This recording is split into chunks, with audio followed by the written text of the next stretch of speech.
So, welcome to tonight's Sunday night live show. And as always, the first thing we want to know is where are you watching from tonight? So, if you would let us know, we're still home. We've been home more lately than we have in a long, long time, but that's good. We're catching up on some things that we needed to do. Also, you put your comments in the chat or any questions you want us to research or find out the answers to today if we can. Okay, and we're going to start the show tonight playing a interview we recorded about lunchtime today. We were talking to a gentleman from he was from Manchester in England, there in the UK, and so we're going to listen. We're going to play for you the interview. We talked about Southampton, some of the things to do around Southampton. We talked about the Eurostar to Paris and things to do in Paris. So. Enjoy this, and then we'll talk some more afterwards. We're actually recording the show, our interview part of the show, early today. We have a very special guest, John Fletcher from the Wheelie Good Travel Company in England, in Manchester, is where he told me. He said it's Manchester, kind of by the sea, I'm assuming. At times, I think it feels like we're by the sea because we get so much rain that it can literally run down the streets. Wow. Yeah, but we were talking about the difference in weather because we're in southern Florida and it's going to be 90 and sunny today. But he said he had sunshine, so yeah, that's a good day. It's not true. It doesn't rain every day in Manchester, just every other day. Every other day. Yeah, we're in a drought. We haven't had rain for about 3 months now in general, a lot of the area. But our rainy season starts sometime this month, they say. We just moved to Florida. Oh. But so you and your partner travel with different disabilities, but you have some things you travel with in common. So tell us a little bit about your traveling situation to get us started. Right. Well, I basically travel, and my partner also travels with a power chair. He has a Quickie Salsa, and I have a Little Rascal, which I think is the most inept name for my power chair, because my power chair is massive, and it's built like a tank. So little is probably not the best description of it. But I also travel with my assistant's dog, Georgia. And I do apologize if I get heckled from behind, because Georgia loves to let everybody know that she's here. So every so often you might hear a grunt or a bark, so I do apologize about that.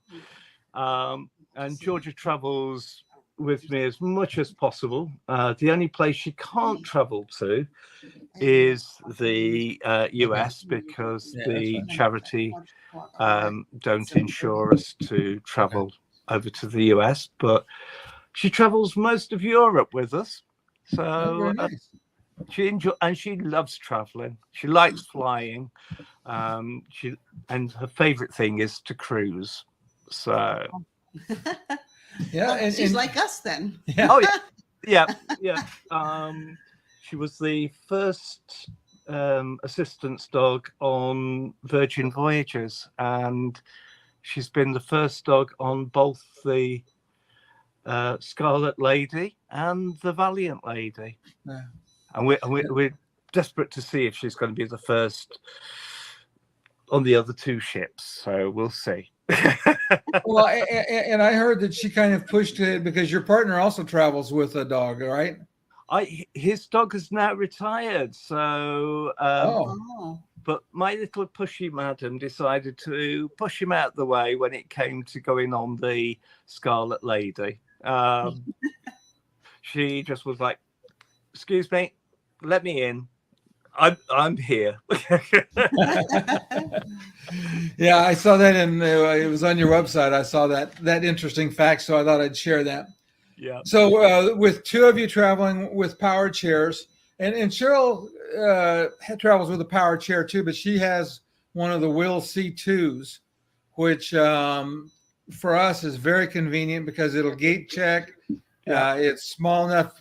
She actually turned it around in a standard balcony cabin on the Celebrity Summit. Between the, there's a little space between the bed, the bathroom, and the cabinet. The like the what was it, the closet, or anyway, there was another obstacle there, and there was just enough room for her to do a little 3-point turn in the cabin.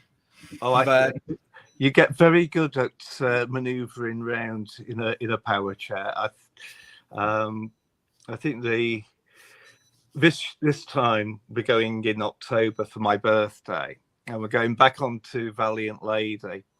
And whereas the first time we got spoilt, we got to go in first of all a suite, Rockstar suite, and then we went into a central sea terrace accessible, and but this time we're going very down market. We in the interests of our customers, we're going to go and look and see what a inside cabin is like. So, it's going to be an interesting experience. I always say, if you are like me, you spend very little time in a cabin, then why pay for a balcony? I'm so rarely in the cabin, it's unbelievable. So it's an accessible cabin? Yes, it's an accessible cabin. It should be good size then. You'll have a nice time. It'll be a nice cruise. Oh yeah. I've always said that if the worst comes to the worst, I can always spend the night in the bar. Well, we always we like to say that if you want it, the more we like to travel a lot. If you only have 1 week vacation a year, then I think it's great to splurge on that balcony. Yeah. But if you go like we do every month, and we want to go every month or so then if we just get an inside cabin, we can go a lot more. But there are exceptions. Alaska, you want a balcony if you can. Yeah. It's something to see in a minute. I think if you are going to somewhere like the Caribbean, you don't want to be on an inside. You want to be you want to have that lovely experience where you can sit out on the balcony and watch the world go by. Oh, and especially depends on where you live too, because being in Florida, the heat and the sun is not as important to us on our vacation. So it's like the inside cabin is just fine. But I can see if you were from England or even from like Wisconsin, New York, those areas, you would probably just really want that balcony, Yeah, I totally agree. I think we made a big mistake with going up to Canada. We did the New England and Canada on the Enchanted Princess, and it was we actually had a balcony cabin, and I think in October it was a bit of a waste. I might just cool. Yes, I might just as well have been on the inside because, or with a window, because it was a little bit too chilly to, especially when we started hitting Newfoundland. It was a bit like, ooh, I think this is a bit cold. It can be a wee bit chilly up there. Yeah. Okay. So we're going to talk today. We'll talk a little bit about let's talk a little bit about Britain to start with. So if we came to, and in our case, we'd probably wind up start from Southampton. If we wanted to do some things in and around, let's say we came in, a good example is we'll probably come over on a crossing because Cheryl doesn't fly well. So, the odds are pretty good that we will do either a crossing or we'll fly in from Reykjavik. One or the other, where we can break the flight up. But so we're going to need to be in Southampton for the cruise. But what are some of the things that we might be able to see and do? Wow, it's breaking up bad. We're spending a day or two before we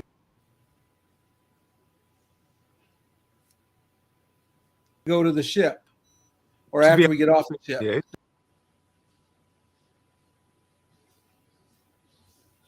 Depending on the direction. If you are a cruise fan, Southampton is a fabulous city to explore, because it's the how can I put this? As a cruise fan, I actually love anything to do with Titanic. So I'm going to make the terrible joke that it goes down well with all the Titanic fans.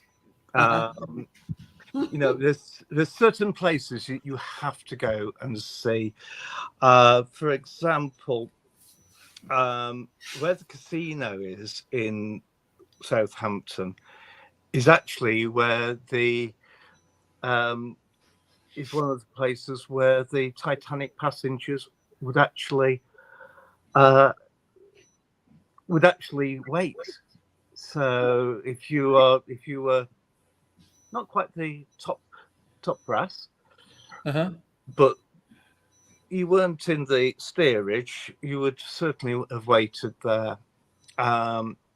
So there's that. There's the platform, and now the platform pub is quite famous. If you've watched Titanic, you will have watched certainly scenes that were filmed in the platform, because it was used in the film, but it was also where the crew spent the last evening before they got on the Titanic.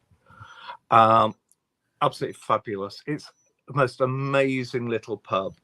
They do actually have a sister bar in one of the old buildings as well, which isn't actually associated with the Titanic, but if you enjoy proper real ale, that is the place to go, because they serve great food, they serve great beer, and it's called the Dancing Man Brewery. Both bars serve great food, so well worth going to. There is quite a lot of memorials to various Titanic people around the city as well. If you love shopping, then this is one reason why I do not bring my dog over to New York, because she would drag me into all the top department stores, such as Saks. You know, she likes it. You have a shopping dog, then. She is a real girly girl. She loves her handbags. But I had a dog that would eat my handbags. Yeah, West Quay is the place to go. It is the biggest shopping centre in the city. There's lots to see and do there as well. Lots of good restaurants, and there's beautiful parks. So there's that. But if you want to get out of Southampton and escape Southampton, then there's places like Stonehenge, which is not too far away. Okay. Or as I like to call it, the biggest unfinished building site in Britain. And it's one of the oldest. It's one of the oldest archaeological sites, and nobody really knows why it was built. Nobody really can tell. They're discovering new things about it all the time, so it's well worth a visit. Unfortunately, you can't get right in the middle anymore, but it's one of those places I just absolutely find fascinating. There's not too far from there also is Salisbury. We're not going to discuss the recent events over the last few years with certain spies and certain we won't go into that, but the city itself is fascinating. It's a beautiful city, has a fascinating cathedral, and it's one of the few cathedrals of its age that was built in one go. So it's a totally uniform cathedral, which you don't find very often, because most cathedrals in Britain were built over several centuries. This one was built relatively quickly, and it has the tallest spire. Wow. And it has a copy of the Magna Carta. Oh, interesting. History buffs will love that. Oh, yeah. And I have to say that I have a bit of a connection with the Magna Carta, because a couple of my relatives actually did sign it. So don't ask me who, because I could take up a whole show with that. Yeah. Well, we won't go there. So let's say that we're going, like with Cheryl's traveling with her chair, and we're going to go to Stonehenge and go to Salisbury. How's the transportation? How do we get there? You can either, with Stonehenge, I would say you would need to do it on an excursion. Now, there are companies that will do it for you. I used to call them cruising excursions. They are superb. If you're sailing with Cunard, they will certainly do excursions. As with everything cruise line, accessible excursions tend to be a bit more expensive. So I do give that little caveat. But that is one way of seeing, certainly Stonehenge. And usually if you're doing Stonehenge, they will pair it with Salisbury. Okay. But if you want to do Salisbury on its own and independently, then it is possible to do Salisbury as either I would say probably the best way to do it is by train. The access is pretty good. I would recommend that you, I say this every time about accessibility assistance, always book it in advance. Yeah. Particularly if you're traveling by train, because they do like 48 hours notice. Okay. Otherwise, you get a grumpy assistance person. But I think that is worldwide.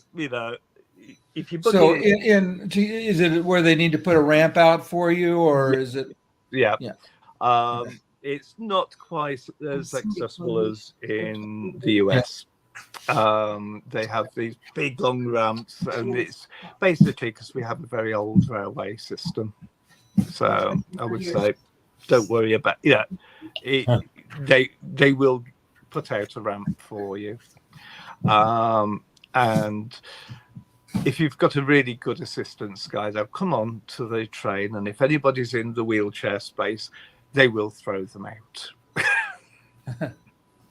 Because you can bet it from Southampton, there is always going to be somebody with their case in there, but they will tell them to move them. And my answer to them usually is, if they say no, I say, well, you've got two choices. You either move it or I roll over it. So or I let my dog eat it. Yeah, or I let my dog sit on it. It's like, I think we'll move it. So you have to be a bit pushy sometimes, but generally it's pretty good. Also from Southampton, you could do London. Okay. London's a superb place to go. Not too far. In fact, 90% of the time, when I'm traveling down to Southampton, I will go via London. There is also wheelchair accessibility on National Express coaches. Okay. They have a lift that will actually bring you into the coach, and then as long as you let them know 48 hours in advance, they will take the front seats out, so you have a wheelchair space. Okay. The only Go caveat I've got to that is that there is only one wheelchair space per coach. And that was the question I was getting ready to ask, because that's one of the things sometimes on tours, if you're doing like a short excursion, we've done some where they had a van, but it only had one space for one chair. So that makes it a little bit of a challenge where, for your guys' case, where there's two of you traveling in chairs, that's a challenge. And the other thing is that, when I'm working on putting together group travel, then you've got to line up multiple vehicles unless you run into one. Now, Sylvia Longmire and the group were down in Spain, and there was a bus there that had like space for 6 chairs. Sometimes it happens. I would say the Spanish are pretty good on accessibility. I found on a couple of the excursions with certainly with Virgin, that the Mediterranean was pretty good. Because David's chair folds, mine doesn't, unfortunately. It's a bit like a tank. So they folded his chair up, and I could get my chair on. So it was quite handy in that.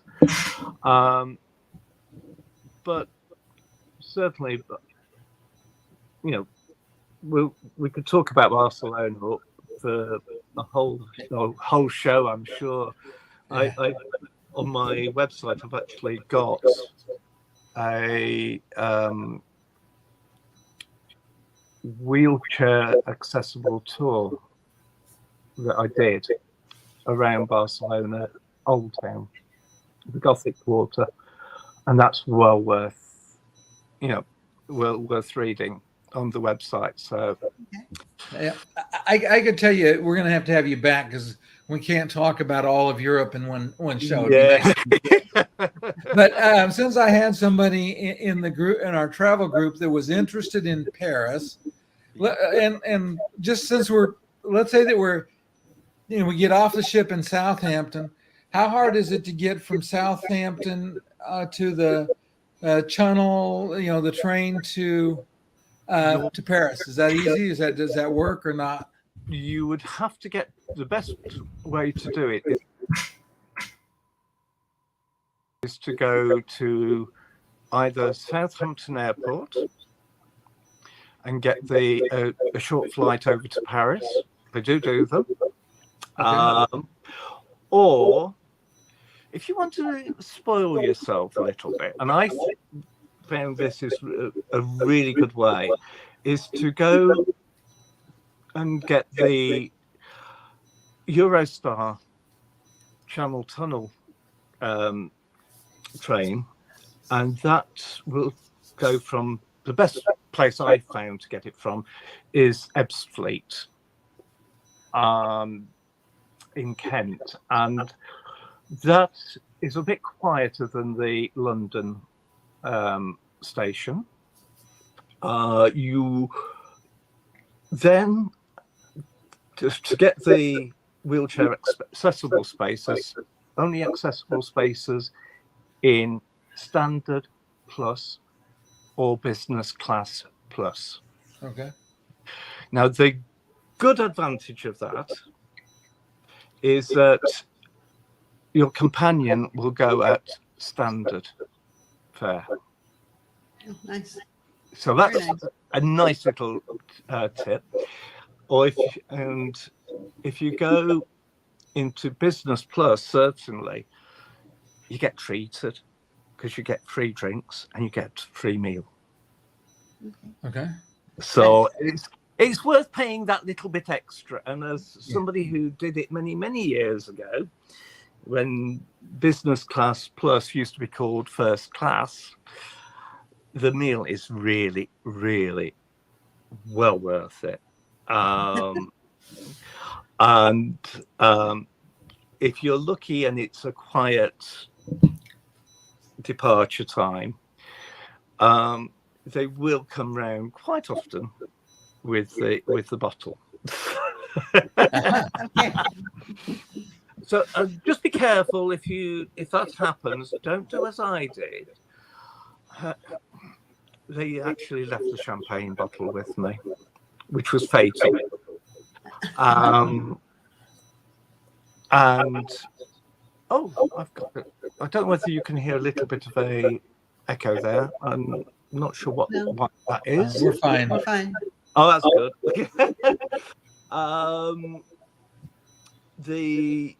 They left the champagne bottle with me, and by the time I got to Paris, all I will say is it was a little bit tiddly. It doesn't happen very often, and it was quite a long time ago.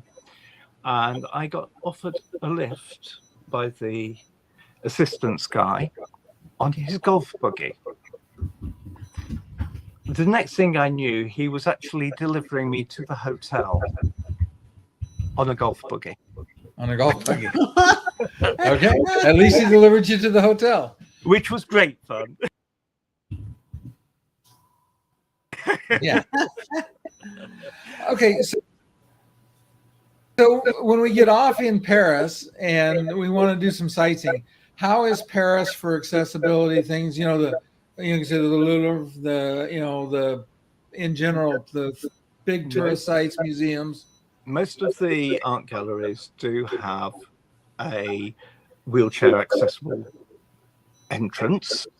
The two I would really recommend is, the first one I would recommend is the Orsay, which is the old Orsay railway station. Absolutely beautiful. They have the best impressionist paintings.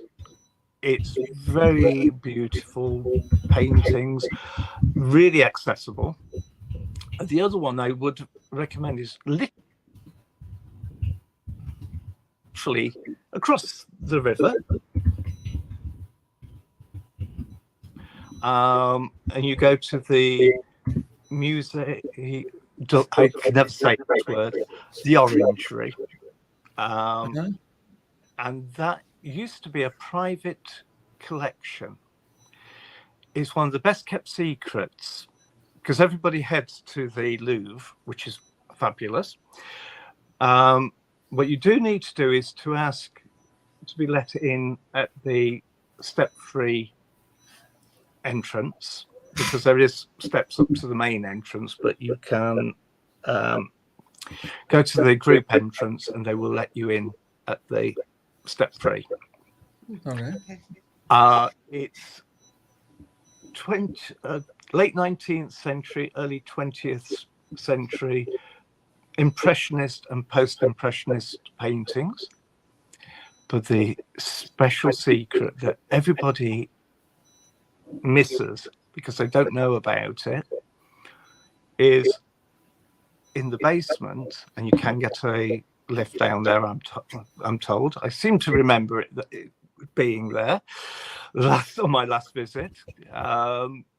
And you get to see the full effect of Claude Monet's water lilies. Oh. Now, around the world, you'll see small versions of it. This is the original. This is where you will see it in the round, basically, and you're stood in the middle, and it's almost as though you are on a boat and you're looking at all the water lilies around you.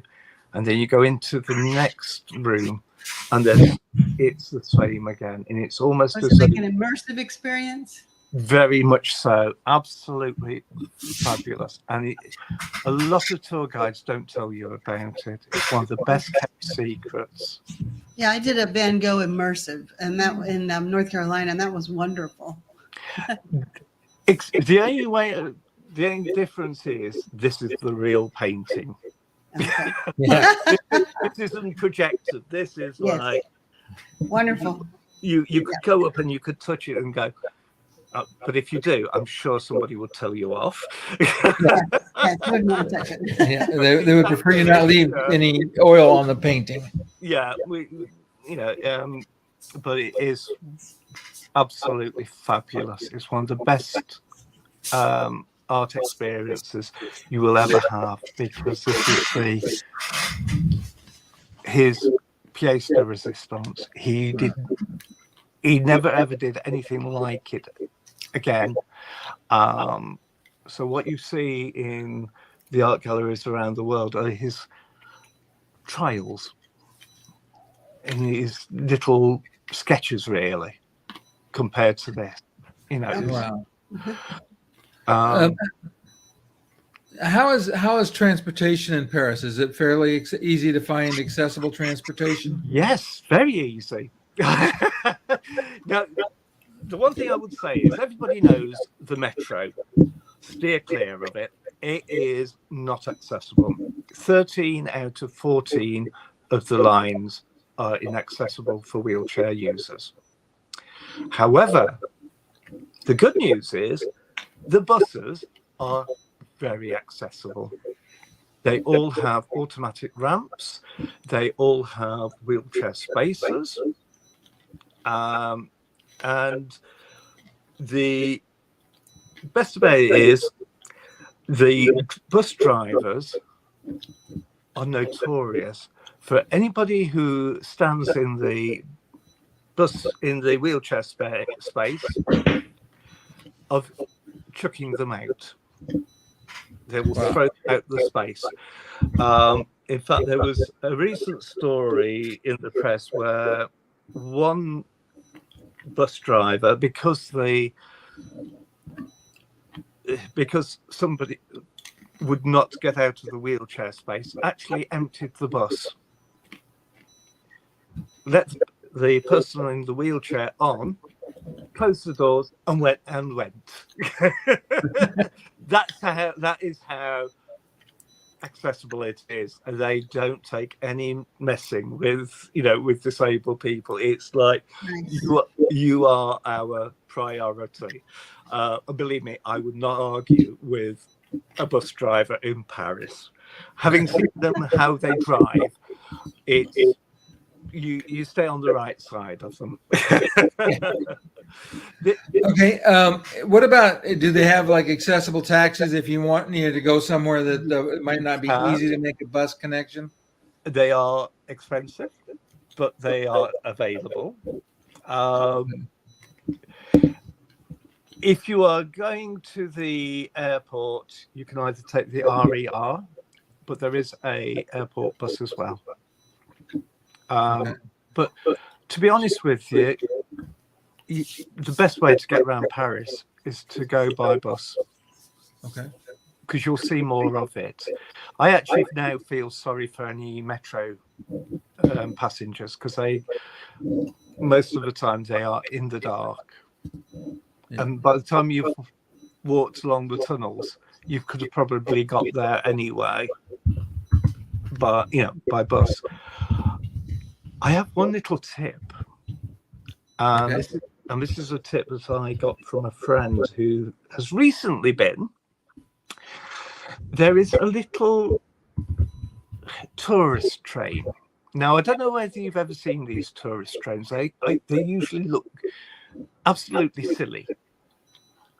But the ones in Paris are the best way to see Paris, the real Paris, because they don't go along the main thoroughfares.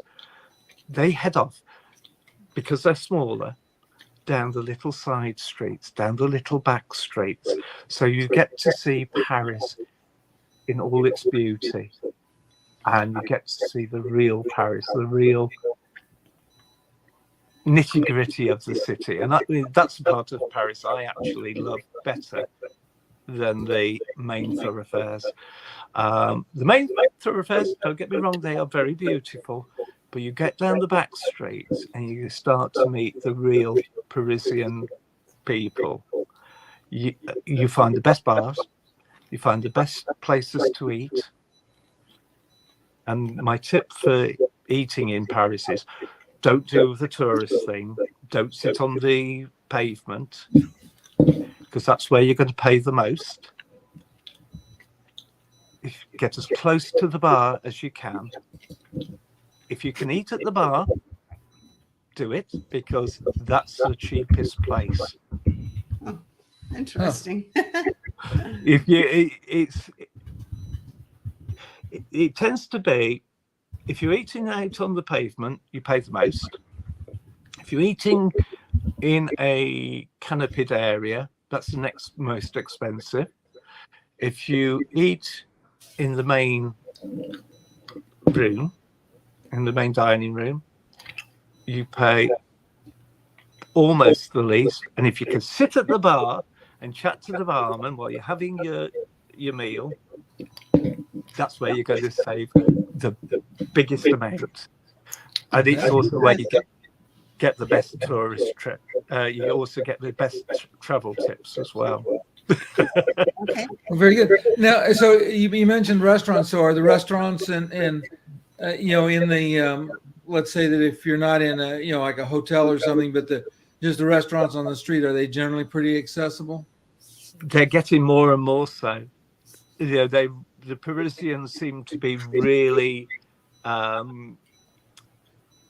becoming more and more accessible friendly.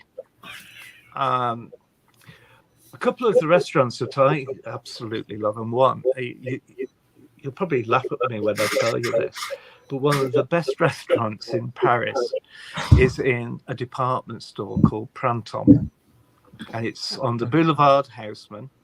It's one of the classic department stores, and on the 6th floor they have a brasserie, and it's wheelchair accessible. The food is fabulous. I've eaten there a couple of times, and over the years, it's as I would expect in Paris, because Paris, you can't go far wrong with food. My biggest tip give everybody is, if you walk into a restaurant in Paris and you are the only English voice, you're going to be eating fabulous food.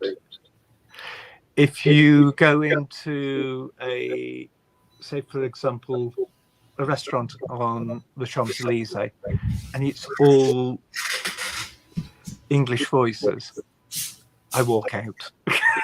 And it's not because it's because I know that's a tourist trap hotel and it's a tourist restaurant. But where the locals eat, and I believe the Parisians are so fussy about getting the best food. I do apologise about my next door neighbour's dog there. That's all right. No She likes to get in on the act. She's a little dachshund. You wouldn't believe it, the amount of noise she makes. But yes, certainly the Parisians do love their food. And I always say, go where the Parisians eat. Now, I know you're going to probably ask me about the nightclub shows, the cabarets. I wasn't, but anyway. Cabarets, I would say they are worth seeing. But if you are of a nervous disposition or slightly prudish, don't go. And if you are, certainly don't sit on the, near the stage. Because you're going to get a mouthful of feathers, and you'll get feathers in your meal. Or if you're doing it on the cheap, I'm just having a glass of champagne or a bottle of champagne, Did you you'll lower certainly get feathers in your champagne. Oh, Uh-huh. wow. There's nothing worse. So one of the best places actually to see the show is actually from, again, the bar. And guess what? It's the cheapest place. So go sit at the back and you'll get the full effect, whereas if you're on up front, you're more likely to get a mouthful of feathers and a little bit more than you expected in your eye.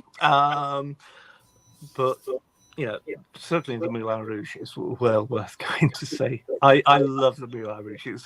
It's as tacky as anything, but it's as spectacular as anything.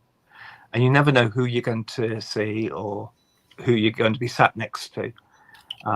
It's still as tacky as back in the heyday, but it's good. It's good fun. It's well worth every penny. But if you want something a little bit more stylish, then head the other side of the river and go to the Paradis Latin, which has the longest show in Paris. And it also has, how about this, a bit of a history, because it was the lost theatre of Gustav Eiffel. I don't know who he was, but the guy who bought the warehouse, and he kept looking at it and going, it just doesn't work. And he went right next door and he suddenly realised that it was a mirror image of what he got. And then he suddenly realised it was a theatre. Oh, wow. So he knocked the wall down and suddenly realised he got a theatre on his hands. And that's how the Paradis Latin was born, or rather reborn. And it's a fabulous show. And it's one of the best takeouts, one of the best takeaway meals you'll ever have, because they actually send out to one of the top restaurants for your food. Well, there you go. That sounds good. Yes. That sounds a better deal. Okay, so what are some other iconic things that are accessible that somebody might want to do if they were visiting Paris for the first time? Montparnasse Tower. Now, the Montparnasse Tower is the tallest building in Paris and has a panoramic gallery, I think is the best way to put it. It's basically about Paris. The windows give you the best view. Okay, Ken, that's view. That's view. I don't like heights. I'm going to send Ken up there to video that. I'm like you, Gerald. I absolutely am scared of heights. But getting up there, because it's a window, I know I can't fall. And you're just blown away with this view. And you look across and you see the Eiffel Tower, and you go like, I'm glad I'm here and not there, because if I was there, I would be panicking. It's not as big, but it's out in the open. Oh, yeah. Okay. Well, that's definitely not for me then. Yeah, I might have to try that. I might have to try this other one. But it's the fastest lift in Europe. Oh, okay. Well, yeah, I don't like slow elevators, so. Yeah. 52 floors in about 3 minutes. Oh, okay. Yeah, because I took a 7 to 9 minute gondola in Alaska and cried the last halfway up. So yeah, well, let's just say that I gave the video to my editor, and I have somebody that does some editing for me now, and I asked him about what he thought of that audio track, and he said I didn't use it. I had to do a voiceover. I'm not going to ask.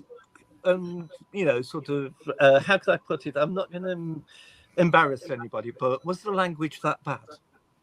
Oh no, it's not the language. I was just terrified. She was crying and not quite screaming, but she wasn't being quiet. And but then she took the zip line down. Because, it was either to go back down the gondola or do the zip line, and the zip line was 90 seconds and a lot of fun. So. You're braver than I am. You would not get me anywhere near the zip line. I The would. zip line was that you sit in a sling, so you feel a lot safer. I'd And it be like, is, oh, yeah, yeah, it is accessible zip line, but it's one of those things we enjoyed. Oh, I guess about a time. yeah, it has been fun talking with you. Like I said, John, we'll have to have you back on, and maybe we can just kind of work out a way to do a tour of because you said we could talk about Barcelona. yeah. Of course, we haven't even started on cities in France outside of Paris, and then there's some few other countries in Europe that might be some accessible places to go see that would be worth talking about. So we will have you back as a guest. Yeah. And can I be very cheeky and do a plug for my podcast? Certainly. No, go ahead. I've got to say this. We have a new podcast. We've been going 9 weeks now, and it's called the Wheelie Good Travel Guide podcast, and you can get it on Spotify, Apple, Amazon, Audible, all the good ones. Okay. Okay, well, very nice, and we'll put a link to that in the description for you too, That and would also be to your website, because if somebody was going to visit either London or visit, I should say, the UK, or they were going to visit Europe and needed some assistance with trying to find some accessible things, I'm pretty sure that you could work with them to help them, right? Yeah, we've got articles on the blog, which is on the website. We've got articles on London. We've got articles on Manchester. And as from tonight, hopefully, if I get my act together, we should have a Paris one as well. Well, very nice. So we will send our viewers there to take a look and listen. Yeah. It'd be, and it would, and I'd like to have you on the podcast, Ken. Anytime. I am always willing to help. So I'd love to talk. He knows a lot about Alaska for sure. That's what I was going to say. I think I'm going to have to do a show on Alaska. Yeah. I would love to talk about accessibility. I'm actually doing a class right now for travel agents on Alaska. We're doing an episode every week. And okay, Hi. so we're back. We thought the interview was worth some time to listen to. In specific, we had somebody in the group that was looking for information on Paris, and I had not really talked to anybody. I thought he had some great suggestions, so that was a lot of fun. Next week, we're going to talk about cruise planning, when to start, and the process to try to make sure you get your accessible rooms. That's one of the challenges that people run into fairly often. So we'll talk about it. We'll also talk about how to get the best price, because those two things are not necessarily the same. Your best selection is really early, but that may not be the best price. And sometimes if you're a little bit flexible, you can find some great deals and still get an accessible room. So we'll talk about all of that next week. We have quite a few things coming up. Oh, and then I would say regarding Paris before we get off, as we did several years ago, we did an interview with a woman from England who loves Disneyland in France and talks about how accessible it is. And in that interview, she mentioned some hotels and things that she likes. And I can't remember her name, but maybe Ken can look that up and post that, and that'll give you another one to watch.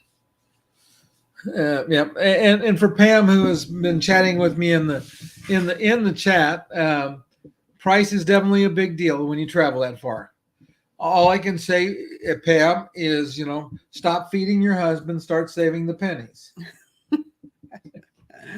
But anyway, what can I say? I'm a mess. But the other thing we're going to talk about is I think that we are definitely going to do a cruise at the end of January to Hawaii. So any of those that don't like flying and are interested in going to Hawaii, it would be a opportunity to go as part of a group and to get to see all of the islands. we're going to work on trying to sort out which islands we may have challenges for excursions. I know some of the islands it's not going to be a problem. Some may still tender, so that would be maybe a little bit of a challenge. We're going to find out that. But the other side is it's a whole lot easier than the flight, and you get to see all the islands instead of just one or two. So we're going to talk about that, and then we're also going to start looking at planning the Alaska trip for 2024. For those of you that are wanting to go to Alaska, do me a favor, message me, let me know what time of season you want to go, because we can start trying to figure out that. We want to get that group space booked early, though, because, again, we're looking for accessible rooms. And accessible rooms on the ship are going to be the biggest challenge. So we want to try to get that. Cheryl and I am sure, are going to do the train from, out of Banff or out of Jasper, one or the other. And then we will do the trip north to Fairbanks. I don't think we'll do all, as many days as you can do, because I don't think we'll try to get down and do fishing in the Kenai, but we will go all the way to Fairbanks on that trip. It'll be a train with Princess, so we'll start trying to get that planned out as well. And again, we'd love to have you guys go with us. And so early in the season and late in the season is less expensive, but some of the excursions aren't quite as exciting, like certain whale watching or fishing or whatever is better other seasons. So let us know what your priorities are, and we'll try to meet as many of them as we can. Yep. And thanks everybody for watching, and for those that are watching on the replay, and for those any of you that still have questions about Paris or about the UK, I've got John's email, so I will very definitely go ahead and ask him questions for you. So if you have questions, and no matter when you watch this, just let me know, and we'll try to find you the answers as always. And we will see everybody next week. Thanks, have a good week. Good night. Good night, everybody.